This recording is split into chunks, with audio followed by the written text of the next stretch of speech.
Hi, everyone. A very, very good evening to all of you, and welcome you all today for our session on helping children unbottle their emotions. My name is Ishani Ahuja, and I am a child and adolescent psychologist and a family therapist.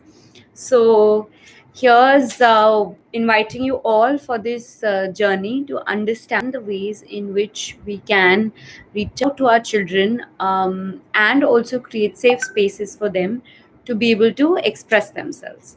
So I think before we start, I'll begin by introducing Baby Chakra and how my journey with Baby Chakra got initiated. So being a child and adolescent psychologist, it's very important to be abreast, to be aware, and as parents, in order to reach out to them. So that's how I came, in contact with Baby Chakra and got to know the wonderful initiative that they have taken, where it's a one-stop halt for all the parents for any kind of services they might need with regards to their kid.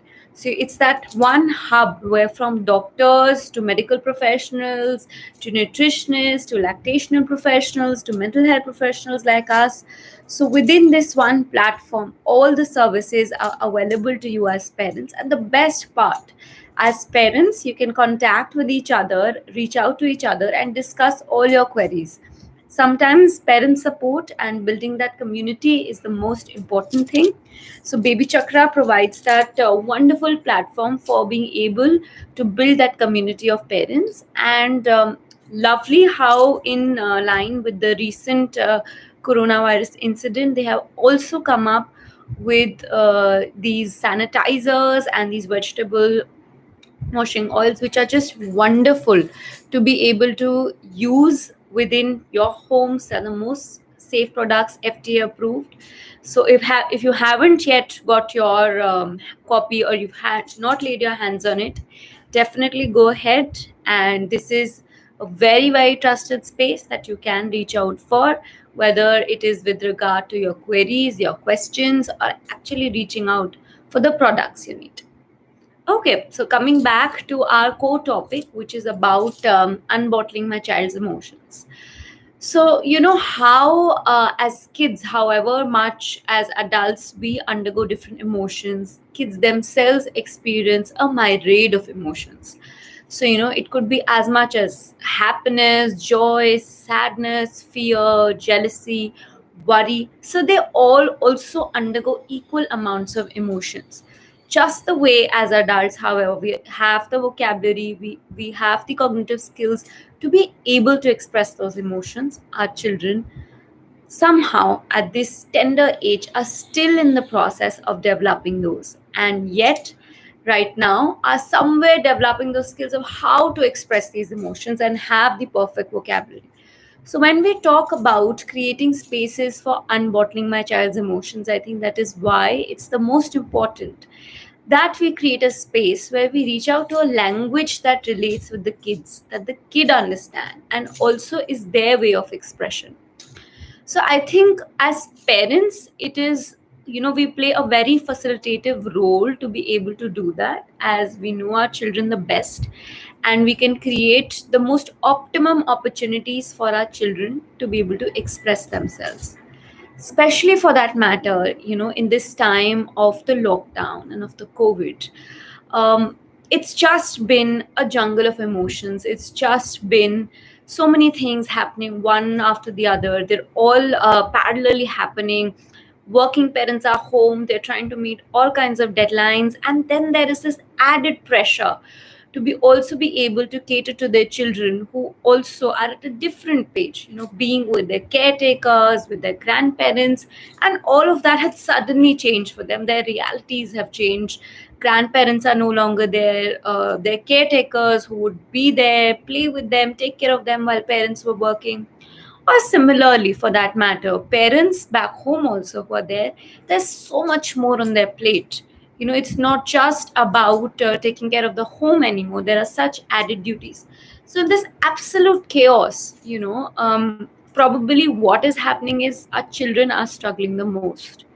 And because they are not able to make sense of so many changes that are happening around them, and also lacking a vocabulary to be able to express it meaningfully, we might find a lot of kids either really going down into their shell and just not being available for conversation or just being very placid. On the other hand, we might find some kids really, say, reacting out frequently or just being more blown up than their usual selves. So I think it's most important to first understand why this is happening for our kids, which is as much as a shift it has been in our realities, in our world. Similarly, for the children, and just imagine they are not even that cognitively advanced to be able to make sense. So, firstly, try explaining to your children the importance of being home, why a situation like this has happened in the manner that they would understand age appropriately. So it's very important also for them to know the reality around them.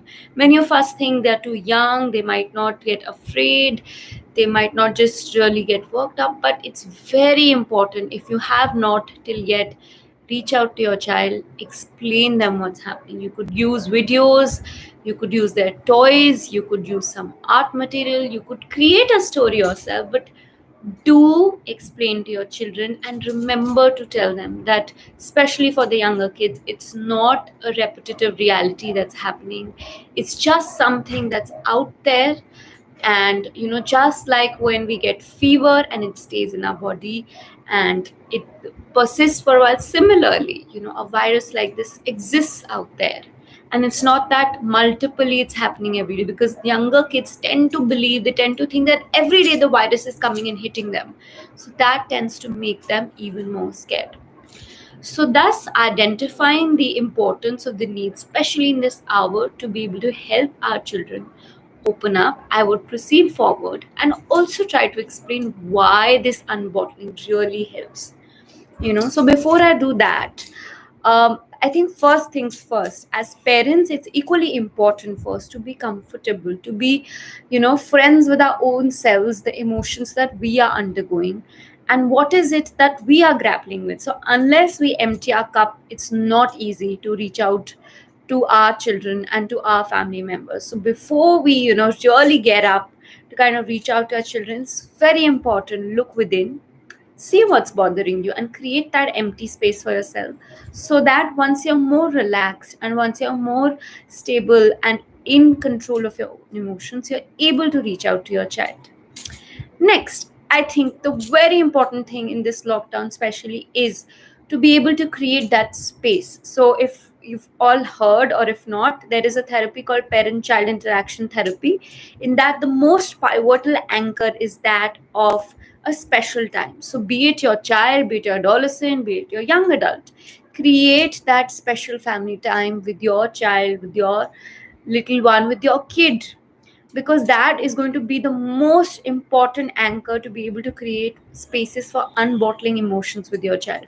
So this special time is just one on one with the family, with the parents, where it's just the child with the family or with the parents, and nobody else is doing anything else but engaging, interacting, playing, sharing emotions with each other. This is the perfect time where, through mediums of play, through discussions, through interactions, through common art activities, we can really create a space for reaching out to each other and actually unbottling ourselves and our emotion as much as we wish for our kids. So it's really important to create that space, and the more you invest in that space, you will realize that your child is able to reach out to you better, is more available to kind of sit down, declutter, and is just more receptive. So it's really, really important to create that space for your child.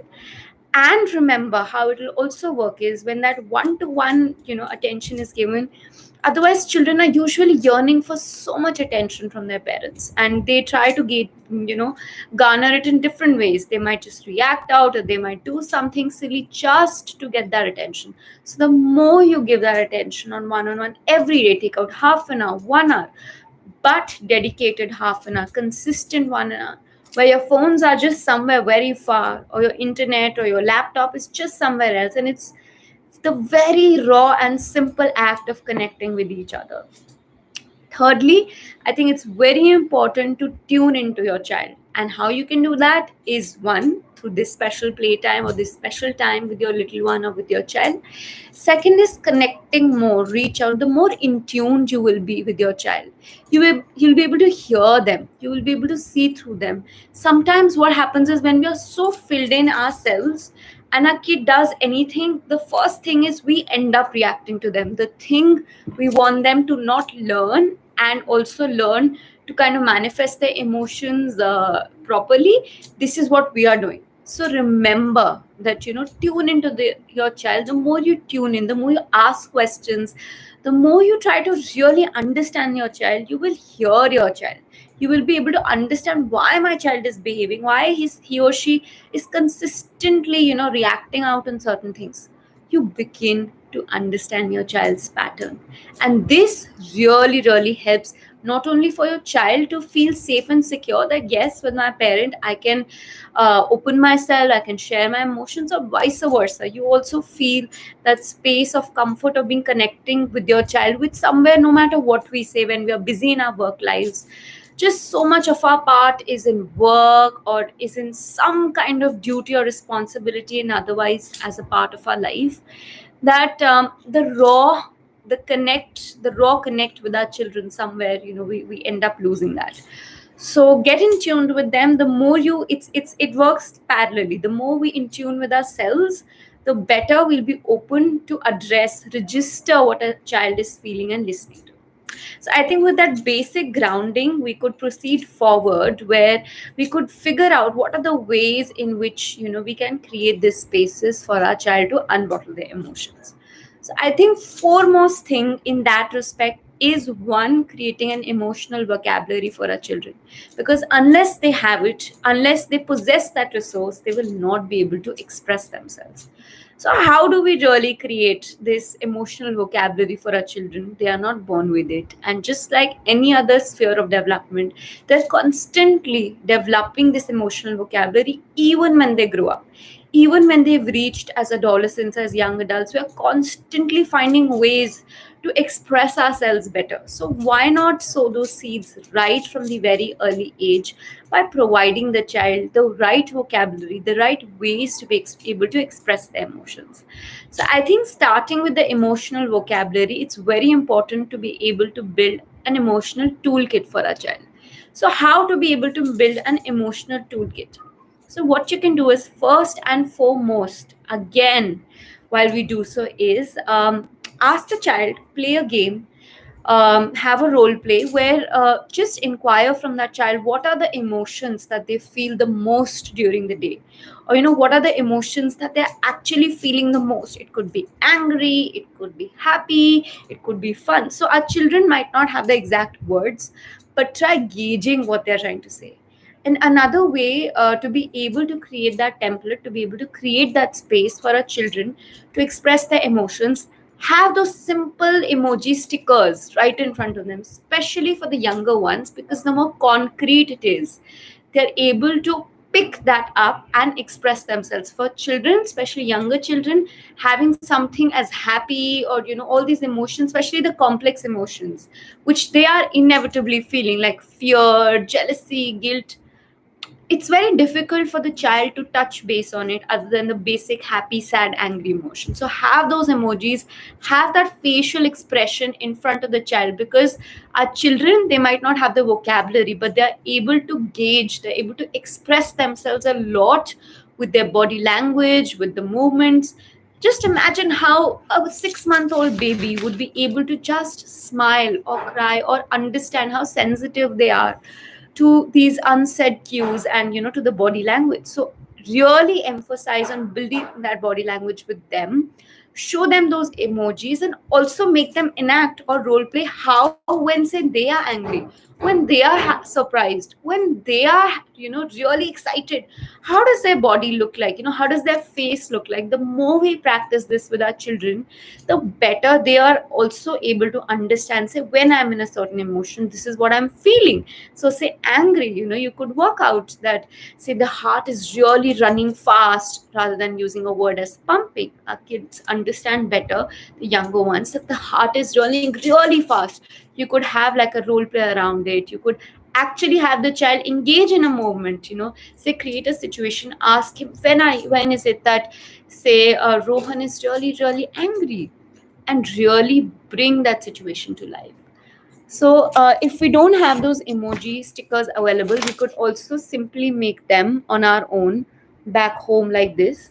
To make it more fun and creative, we could also have, use some pasta, use some dal, or use some resources back home, and create these faces or these emojis with those pastas or whatever resources are available at home at this point in time. And in fact, the younger kids will enjoy the process even more of creating an emoji face like this. So first thing, help the children identify a certain emotion.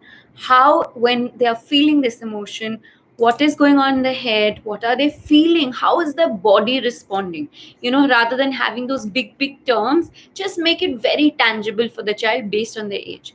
So the more we help them understand their thoughts, emotions, and how their body is reacting, the better we are making them more in tuned. Let's say, if this is happening to me, I am feeling an emotion like this. So they start becoming more aware of these emotions. I think it's wonderful if we can do this with with our children, to be able to create that emotional vocabulary, create that emotional, space with themselves, where they first just understand these emotions. What are they? How do they feel? So once you've kind of built that base, it'll be easier for the children to also express themselves, right? After that, we could also have something so interesting, which I think we can all use as parents, and we can also use back home, which is a feeling meter. So feeling meter would, once the kids have been able to identify, say, I'm feeling happy when it's the smiley face, I am feeling sad when it's this face. So then what we could do is, we could actually, just as in a thermometer, you could explain to your child, just as in a thermometer, there are different indices, and there are different temperatures. Similarly, in the day, we might be undergoing various levels of emotion, various temperatures of emotion. So it is so wonderful, and it is so easy and tangible for the children to just go and click, or just go and touch whatever feeling. So you could create a feelingometer at home, where different shades, different grades of an emotion could be kept. So say, for angry, we could have different shades of emotion. Angry, before angry, getting restless, getting worked up, then getting angry, then getting really explosive, then reacting out. So on that entire range, you could have like a feeling meter on in front of the child. You could put it on a fridge, you could put it on an almirah, anywhere where it's visible to the child. So what can the child do? The child can easily go and just click on that, or just touch that emotion.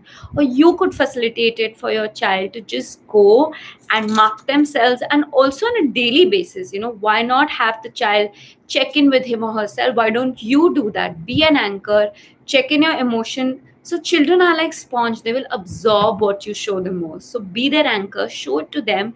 Every day they can go and circle. For some kids, circling could be fun. For some kids, just going and touching could be fun. You could also have a race. Say, Mama and Rohan today are going to have, let's see who's going to go first and touch base with their emotions. So I think this way, the more we practice this, what is happening? We are grounding them. We are facilitating them to at least make sense of situations around them. Whatever situation, say you and your child also had a tiff, and you scolded him, or there was something. Encourage your child to go and mark on that meter what is it they are feeling. In fact, go and mark on the meter that mama is feeling angry. Explain to the child why mama is feeling angry. So the more they begin to learn a relationship between cause and effect. So mama is angry, and that is why she Mama was feeling upset, that is why she got really angry at Rohan. Or Rohan, what was it for Rohan to be able to, reacting out or exploding out like that? So through this means we are actually preparing our child from a very young age to be able to, one, make sense of their emotions and also start expressing them meaningfully. So this way, this is the perfect grounding that we can do for our children, to have an understanding, to have a vocabulary, to create that toolkit for themselves, which can prepare them and move them into a space of expression. Okay, so I also have some more ways and activities in which we could kind of ground that for the children. I think most important in this process, when we are doing this, do it consistently, do it repeatedly, make generalizations at home. Like I shared, the more you link this with the situations in your child's life, the better he or she will learn. Also, when the children are watching cartoons, or they're, you're reading a story out to your child, encourage the child, make him think, what you think is the character feeling. So there's this beautiful, my personal favorite is the ugly duckling. Show this video to your child, show this cartoon to your child, and let him guess, let him think, what is the baby duck feeling when all the ducks leave him or her? Has the child ever felt it? So this way you also create a space and ground for conversations to stem up. And all of this, believe me, you can do very well. Don't worry, kaise hoga, kya hoga. I'm sure a lot of parents out there are already wondering, all of this is fine, but when will I do it? I have so many more things on my shoulders, I have work to do. But don't worry, that is why the more you create that special time with your child, you have so much to do. So many activities I'm going to share with you, that you can actually inculcate in that special time. And believe me, the more you encourage your child to generalize, to kind of think through, you're making them thinking beings. And at the same time, you're allowing them to connect through, take perspectives. When they take the perspective of a character, or say, when you're telling them, narrating them a story, ask them, what you think the little boy was feeling when this was happening. Give them a chance to give an own ending to the stories. The more they give a ending to the story, you're allowing the child to change the shape of a reality once they work through the emotion. So it's wonderful. It can also provide so many grounds for problem solving when we allow the child, for them to think through, say, what if the character who's feeling so angry right now, what if he could do things differently? What if, he would have thought something differently? What if he could feel something differently? Could the ending be a very different way, how it is ending? So this is allowing the child to take perspective, solve problem, become more thinking beings, and also give words, give vocabulary to what all they are feeling inside, and somewhere also connect with their own lives, whatever's happening, whatever's brewing inside. So this is the perfect ways in which you can generalize all your teachings with your child, and it will make him more empowered. It will give him more perspective and theory of mind, which is commonly called in the neuro-linguistic sciences, where we are able to think through theory of mind of another person as much as we're able to for ourselves. So definitely practice on this in terms of awareness. And once this is done, once our child is more in tune, our children are more well versed with what emotions feel like, what are they called, how do they feel in my body, how do others feel, then is the perfect time for them to provide more spaces for expression. So far we are working on awareness. Often I think we all think that it's so easy to get our children, we are so excited to learn, to know what are the ways in which I can either put my child in this class, that class, just to help him feel more connected, to be able to express ourselves. But we forget that we push our child towards expression, however they have not even learned awareness of these emotions. So focus your attention, focus your time on awareness, and slowly let's move to expression. So when we talk about expression, there are a billion of ways in which you can do. Today, what I really wanted to bring up was some of the ways in which we can really, at home at this point in time, actually unbottle, and not just promote a child to be able to express emotions, but go to the deeper ends of their emotions and be able to express themselves. So first and foremost, in my art activities that I have jotted down is make my feeling heart. So you could just have your child draw a heart like this. So sorry for my lovely art skills. So yeah, you could make the child draw a heart like this. And like we said, once you built that vocabulary with your child of the emotions they feel, ask them to jot down any five emotions, say, that they felt today. And parallelly, you could also do this activity with your child, and together you could do this. So once they have, say, listed out even five emotions, so then listing those emotions, they could pick a color, and for each of the emotion, fill this quadrant. You can also encourage your child to make as much space. So for the younger kids, we will have to be the anchors, show to them first. Let's say if I feel anger this much, but I feel so much more happiness. So in their language, through big and small, explain to them that, do you feel happiness small, or do you feel happy big today? And let them demarcate in their heart. So this way they will be able to, one, first identify, like we spoke about, the emotions they're feeling. Secondly, they'll be able to express themselves on a sheet of paper and through fun art. You could also have some happy instrumental playing in the background, which facilitates the process and can be really, really useful for the child without having to say.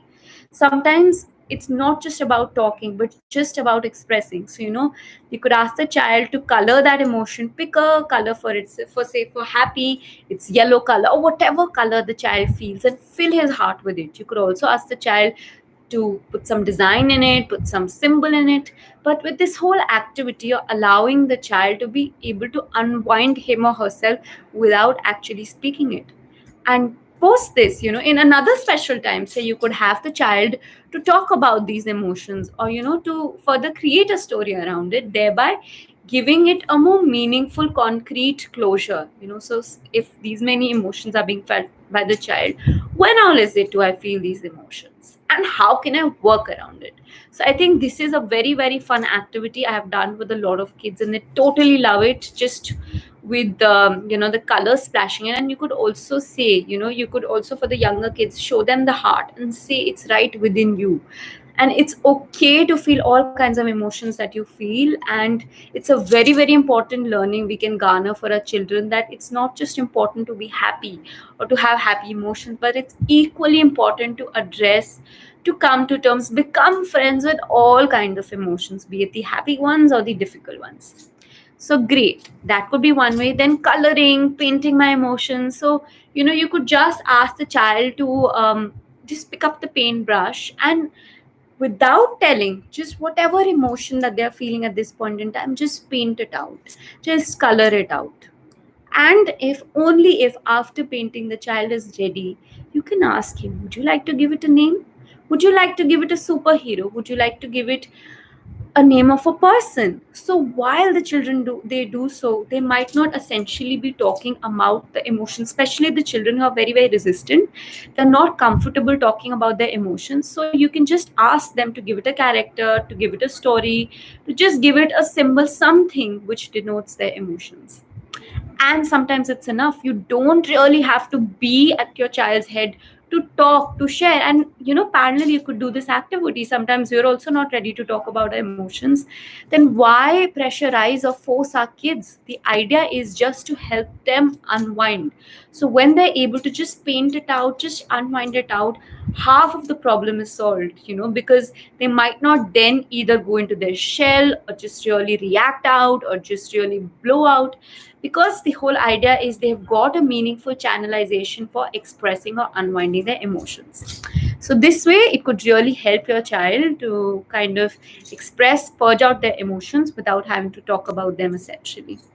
Then another thing, painting with the different layers of emotion. So you could have just different modalities of of music. You could just have different tempos. So say you could just have a very fast paced, angry. You could YouTube these emotions and just ask the child to color while hearing how the emotion is. So you could also give an example. If the music is really soft, so ask them to paint or color very, very softly. If it's really fast, just vent it out.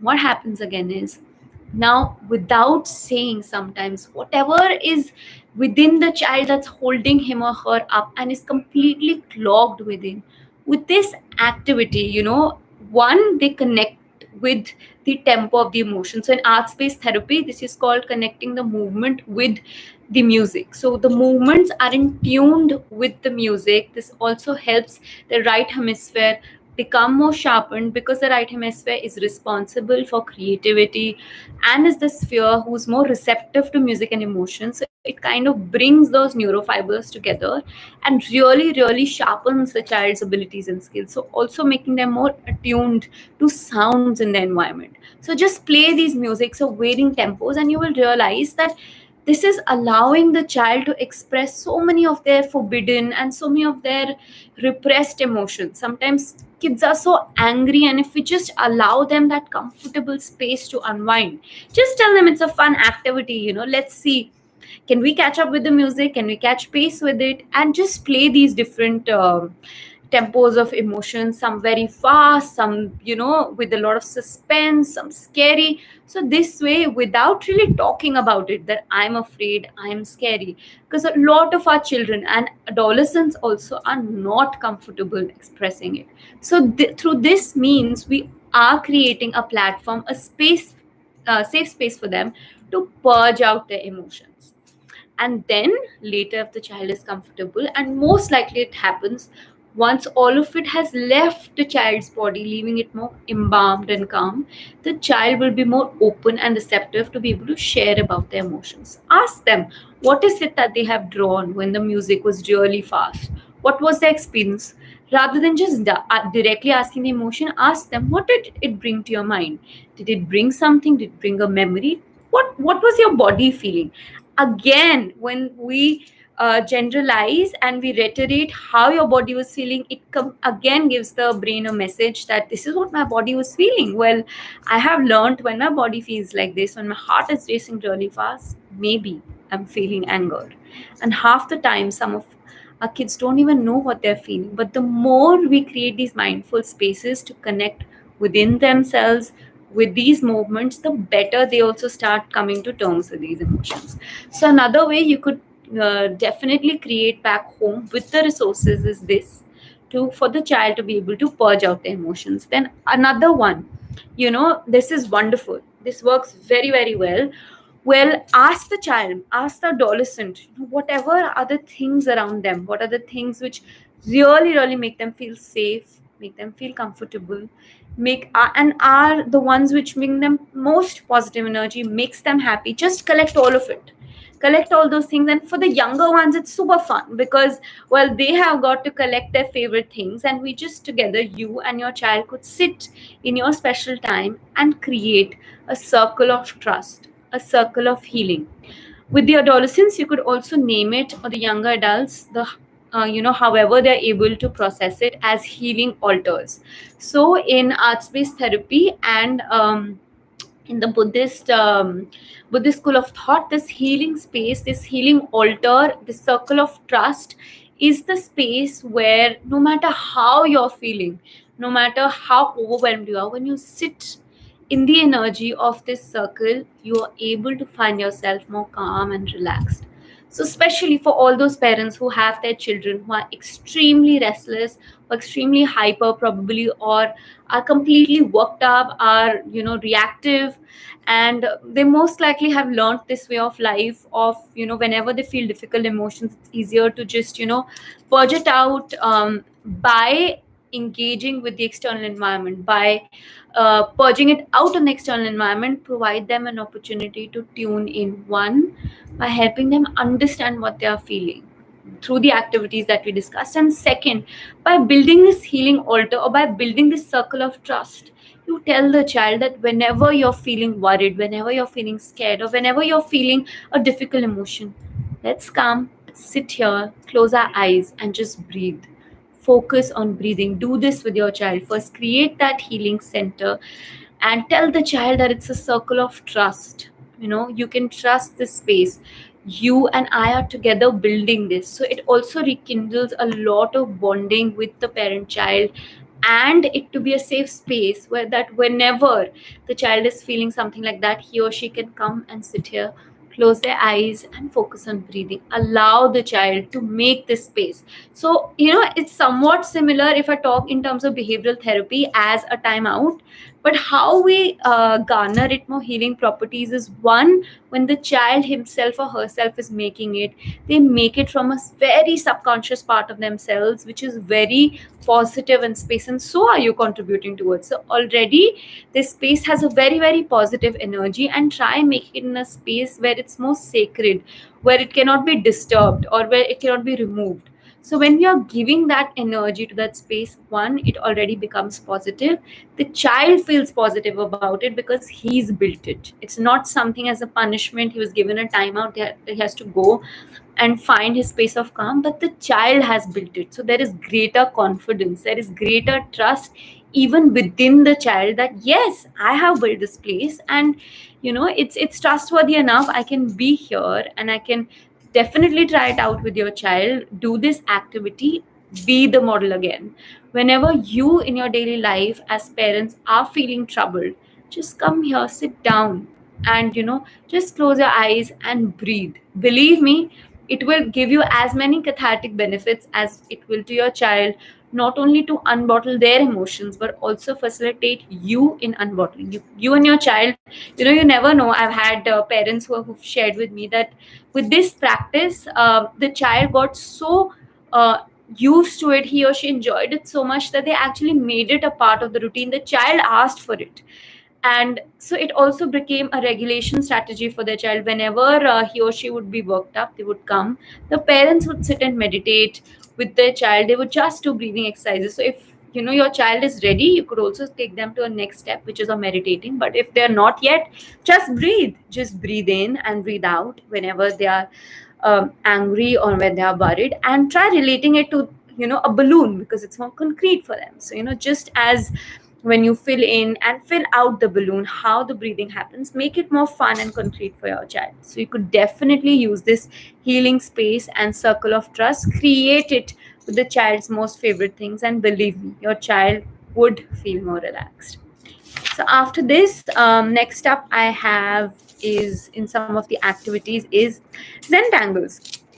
So I'll just show you how a Zentangle looks like. Is nothing, it's just very easy. You can take a sheet of paper back home and create these simple create these simple triangles or boxes in the sheet of paper. And while you do so, you could also in these little spaces allow the child to make any pattern. So if the child is making this kind of pattern or whatever, so the idea is whenever the child is extremely overwhelmed or there is a sea of emotions that the child is facing within this Zentangle, he might be extremely restless, he might be having like a flare of emotions. With this, we create spaces for the child to restrict down, to calm down, to make his body more stabilized. So here the child could color it if he wants. He could just draw a repetitive symbol again and again and again in these small squares, small boxes, or small triangles. The idea is the more the child does it repetitively, creates those repetitive patterns, one, rather than having like a complete blowout of emotions, we are restricting it. We are providing it smaller and smaller spaces for the child to also kind of bring down his spread up emotions into smaller spaces, and it really helps them also fit in their emotions into smaller quadrants. So this is a wonderful way, and with repetitions, whatever anxiety, whatever fears they are having, with repetitive designs, it kind of flows out. So try it for yourself, and I would like you to remember the time when we are stressed. Aren't we all used to drawing doodles, some shape or the other? What is happening when we draw those doodles? It ends up calming our mind, taking away the energy, taking away the anxiety that's constantly propping in our head. So try this with your child, and whenever say they are feeling this after they've done the activity, ask them to share the experience. How was it? What did you feel? Did you feel slowdowns. For some children, you could use fast, quick, slow, because these are the terms that they understand. The kids understand them better rather than other more abstract experiences. But for your adolescents, for your younger adults, you could also make this activity to, be able to share some of the difficult emotions. So definitely you could try this. Then you could have them to share their emotions through play. Clay is the most useful activity, especially with the younger children, because it's so soft and tactile in nature. So when kids lay their hands on the clay, the very first onset, whatever is that's bothering them, you try it yourself when you're completely stressed. Like a stress ball we have, similarly, the clay is that medium that when you engage with it, it's the entire texture of it makes your body starts making it more embalmed and relaxed. So ask your child to pick up that clay and bring out anything that's going on within your child, or just ask them to build a scene. So building scenes is another very useful activity, whether through their legos, their toys, their dolls, through the sand that may be having, the animal creatures that may be having back home, and also inculcate them in clay. So when we build a scene, say it's a forest scene, it's a home scene, it's a school scene, and you could have those animals take characters, ask them to really role play is the best thing that a child can do at this age, at this tender age, where the moment they are dispersing from their real selves into a character, they find that courage, they find that energy to be able to express what they themselves are not able to because they are scared. But whenever they take up a character, whenever they take up a role, they're able to really easily vent out their emotions. So I'm sure all our kids have been playing with their Legos, with their toys, with their animal miniatures, with the miniatures of human face miniatures. We could also use it more concretely to be able to allow themselves to express their emotions. So this way, ask them to build scenes from their lives, from something that they have seen on the TV or something that they have heard of, and most likely the child will end up projecting what he or she is feeling within through this friend, through this character who is theirs, who will allow them to express emotions that they have been bottling with. And again, when you build up that story with them, allow them, give them those cues, ask them those questions. So hey, if Balu was feeling, what was Balu feeling today? He looks a little weak. What was happening? What made Balu feel these emotions? Were there friends in his house? Were there parents in his house? What led to Balu feel this? So the more questions you ask to them, the child get prompts to be able to express their emotions. Another very useful activity, I'm sure, for the youngsters could be invisible friends. So ask them, think, really motivate them to think of any invisible friends or any unique friends that they may have. This especially with the younger children, when they are still very young and believe in the supernatural powers and believe in invisible friends. Ask them, who is this invisible friend of yours? Who is this magical friend of yours? Think about it, draw its superpowers. What about it does this friend carry? And whenever so give them situations when this superhero, this magical friend, if he feels scared, what is his superpower, what helps him? So by this, we are encouraging our child to also think a lot. What are the ways in which he or she can encounter difficult emotions? We are making them more thinking beings, and through superpowers, we're actually learning them to connect back with their own selves, with what their superpowers are, or what they have learned in life can be a superpower to handle a difficult situation. Now after this, it's nothing, it's just you and your child, and you can simply add to those superpowers and simply show them the right ways. So rather than telling your son, your daughter, that this is the way to go about it, create them into magical creatures, create them into superpowers that these people have. And every time your child is making a mistake or is faltering or is in a trouble, ask them to connect to this superpower friend and really use his superpowers. How could you use your superpowers? What is that they are feeling? So it really builds up your child's ability to handle situations, get connected with their emotions, and also learn more meaningful positive emotions that will help them. Finally, I think, to coming quickly to some of the games that can also be incorporated at this point in time is one. I've seen a lot of kids play Jenga. I've seen a lot of kids play with the Legos. So similarly, convert this opportunity into an emotional zone. So create emotional Jengas, create emotional logos. So you could have a list of emotions printed or written at this point in time. Stick them on your Jenga. So every time you or your child takes out that piece of Jenga while you're playing the game the traditional way, whatever emotion is labeled on that, encourage your child. Be the role model yourself first.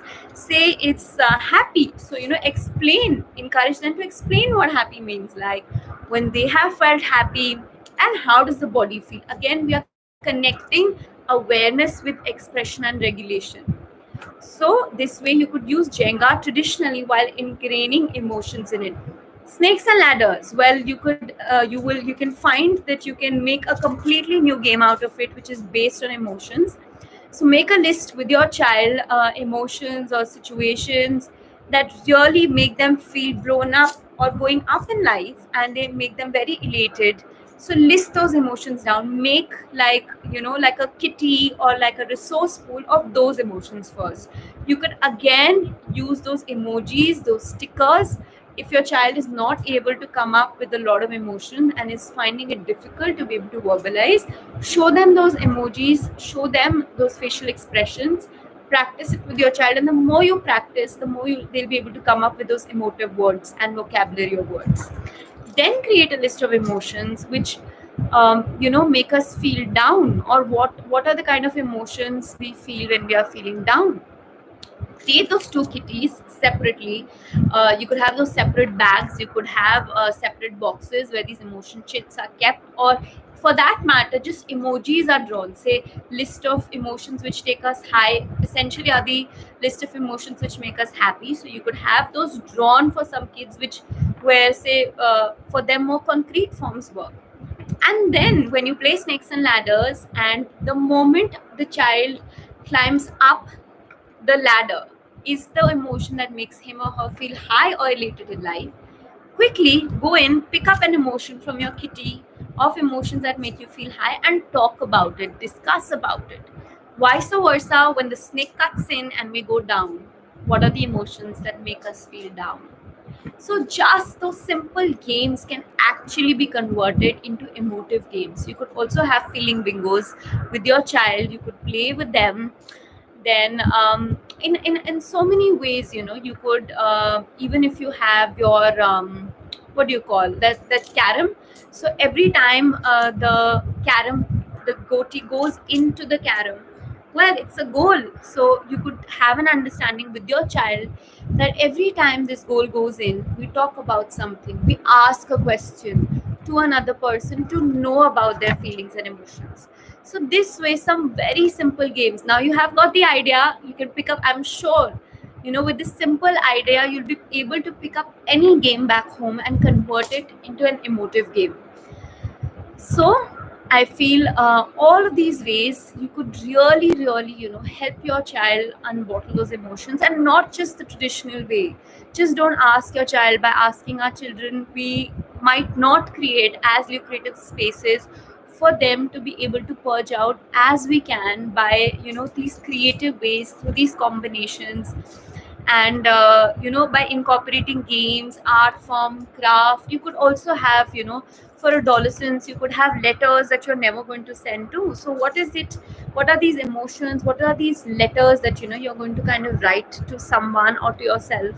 So it really gives them again that space to be able to express, because they feel non-judgmental, because they feel it's a safe space that they can really express their emotions without being feel judged or encountered. For adolescents, I just saw what I had written. You could also have them to make their own playlist of songs which share about different emotions. You could also have this with the little ones, with your kids, that ask them what are their favorite songs, and when they listen to it, what is the emotion that brings to their mind. So the moment you see that, ask them to make a list, their playlist, my playlist, my movie. So you could have them, tell them that you're the directors of this wonderful movie. So, what is this movie about? Who's the character? What are the situations in his or her life? What are the emotions they feel? How did they come up with? What led to these emotions? How did they fight through? So, give them that chance. Give them, that space of becoming a director. And now that they're directing their film, what is it going to be? How is it going to be? How is it going to end? Again, with this, it's such a safe space. It's such a non-judgmental space, but the children, the adolescents, they end up projecting their life story in the form of either this playlist or of this story. So the story that they create, the movie that they create, actually becomes a movie of their life. So I hope that the ideas that we've shared really benefits you to be able to create that space, not only for yourself but for your children on a daily basis. And remember to connect, to get in tuned with yourself, because the more you in tune, the better you'll be able to reach out to your children. And as I finish this session today, I'd like to highlight the importance of ingraining these emotional spaces, safe spaces from a very young age for our children, is because the more we do it, we make them more empathetic, we make them more perspective taking, we make them more thinking beings. We are at a very early age, we are enhancing their EQ, which is emotional quotient. And look around you, any companies, anything now are looking at the emotional quotient equally as their IQ quotient. So remember, IQ is one part, but building the emotional EQ is equally important. It makes them better problem solvers. It also makes them more thinking beings, and over and above, they become more resilient, and they're better able to cope up with the difficult situations of their life by being in tune with their emotions and how to manage them. So thank you so much for it. We'll quickly go through the questions if we've left any unanswered.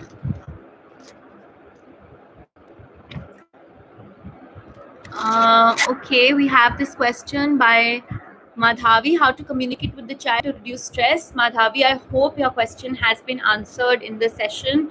The ways through art, through games, and through the special time, you can really create that space for your child to be able to express themselves.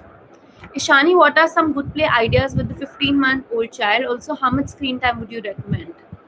So with the 15-month-old, I think again they're still very young, and for them, screen time would definitely, I would recommend to reduce it as much as you can.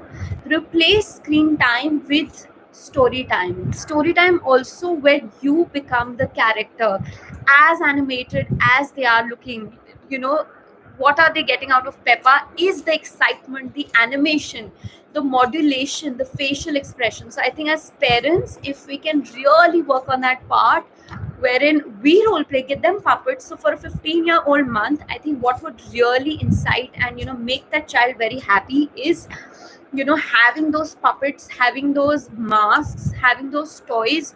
Use them, become the characters in front of them, modulate your voices, give them those animated expression, even if that involves creating rhyme with them, singing that rhyme out to them, asking them to join in and create that rhyme with them. So it will be wonderful. And again, make use of art, even if they don't understand it as much, but the more you ask them, dip their hands into the paint, dip their bodies into the paint, and allow them to make the mess, because sometimes that mess is so much more important for children to be able to declutter what they're feeling inside. A 15-month might not have the vocabulary, or might not also sink in with those emojis as much, but if you allow the child to dip their hands, or say, find ways in which they can really let those emotions out of their system.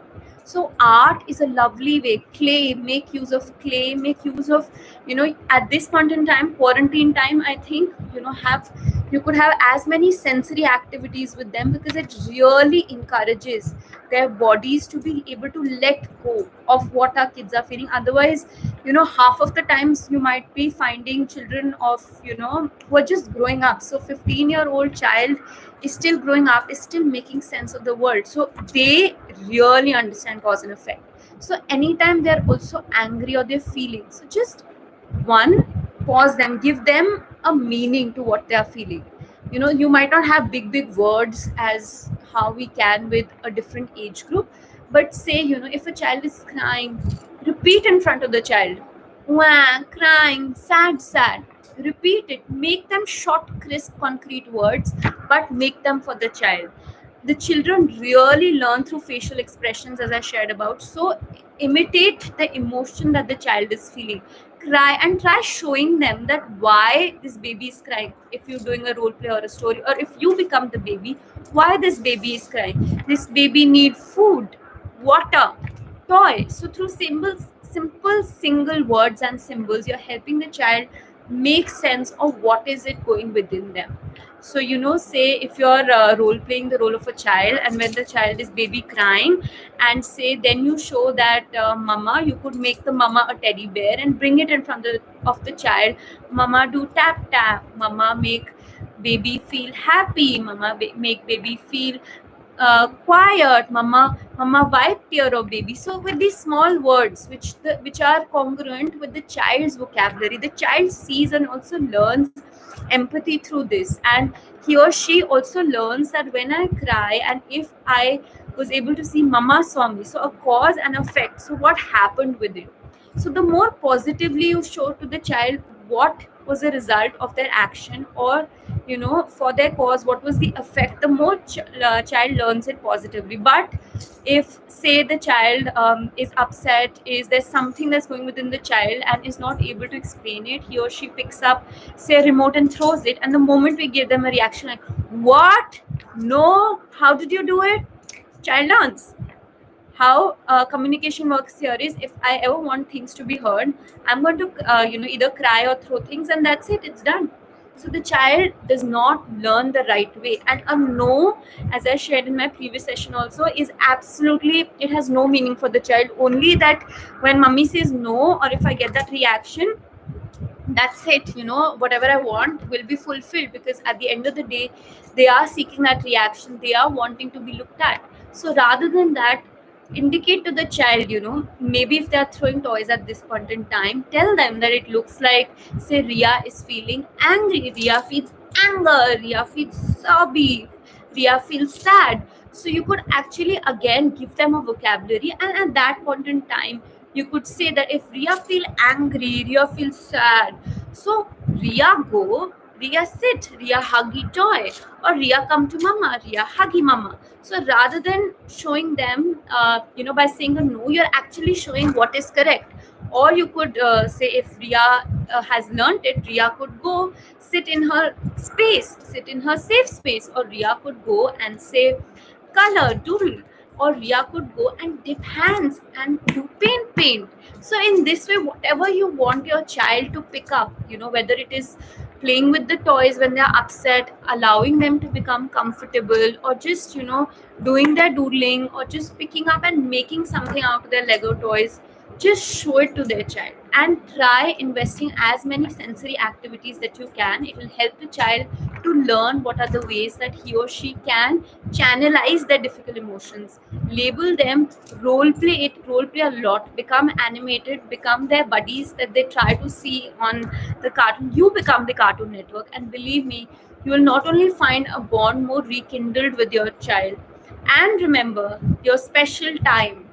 So the more you spend your time with your child in your special time and become this funny animated creature, the child will also learn that I am getting enough attention. I don't need to get in so many other ways that the kids try to. So it will also save your burden if you're a working mom of constantly having your child on your head and being, responsible for dressing. And at the same time, you're creating little ways in which your child is beginning to make sense and also unbottling his or her emotions.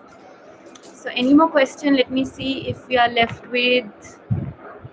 Great. I think we've been able to address largely all the questions. If anybody has more questions, or wants to reach out for any more sensory activities, art activities, or games, or ways in which we could make it more conducive for our children back home, you can email to me at Ahuja Ishani, AHUJAISHANI, Ahuja Ishani at gmail.com. Or of course you could look me up at BabyChakra, and definitely ping me in. I would really love to address your queries, and I hope that today we have been able to come up with some ways in which we could have our children express their emotions.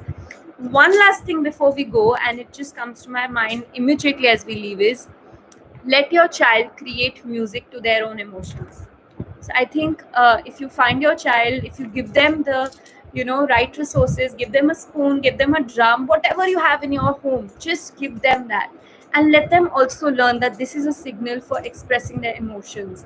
So pick up the spoons, pick up the plates, start banging with your child, create that drum circle, create that musical safe space, allow your child to express their emotions and get in touch with their own rhythms. Also create this means to connect with your child as well, and hopefully let it be a beautiful musical experiences of love and joy. Thank you. Bye bye. Take care.